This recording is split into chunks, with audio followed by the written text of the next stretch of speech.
Welcome to another episode of Philosophy, and in today's episode, I'm going to be talking about 3 ways on how to build a website. So let's get right into it. So number 1, you can hire a web development agency. Number 2, you can hire a freelancer.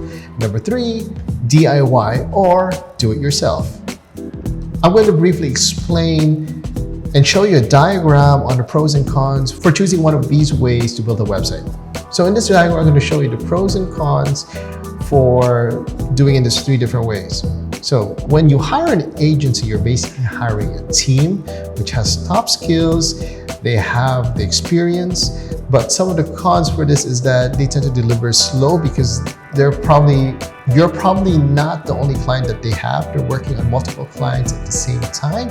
And yes, they do cost pretty much in a sense because you're basically hiring a whole team to do the work. Technically, if you were the only client, they would deliver in a much faster pace, but you should put an expectation that they're working on multiple clients and they could accommodate you only on the next free time that they have.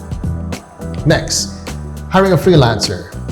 This is someone that could be dedicated to your work, to your project. And yes, they do have the skills, but they're pretty much intermediate. But one good thing about it is that they get to deliver a little faster than an agency because they're focused on you yourself. One advantage over an agency is that they cost probably a fraction of what an agency web development package would cost. And that is a great thing, especially when you have very low budget in your pocket. Next, DIY or do it yourself. This will probably save you the most money, but the one currency that you'll be investing is the currency of time.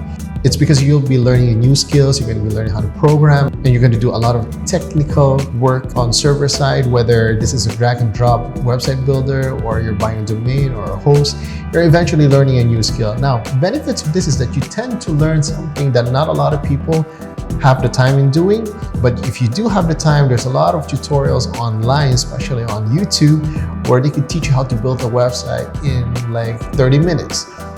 Now, when it comes to aesthetics, structure, content, you do have to expect that your first go on building a website won't be perfect, and then you tend to experiment a lot more. So in terms of delivery time, it may take you forever in order to get your website launched in a sense where you would describe as a perfect website to you. So there you have it. You got 3 ways on how to build a website, and in regards to whatever budget you have and whatever time that you have. Of course, if you want to focus on the business that you have right now, which is not web development, then I would advise to hire an agency. If there was a budget limitation, then hire a freelancer. If you had no investment at all and you do have all the time in the world, then just go for learning a new skill and building a website on your own. Thank you for watching, and I hope you like it. Make sure you subscribe to get the latest video and updates every week. If you got any questions about websites, make sure you hit me up on all major social medias at Philip Soriano.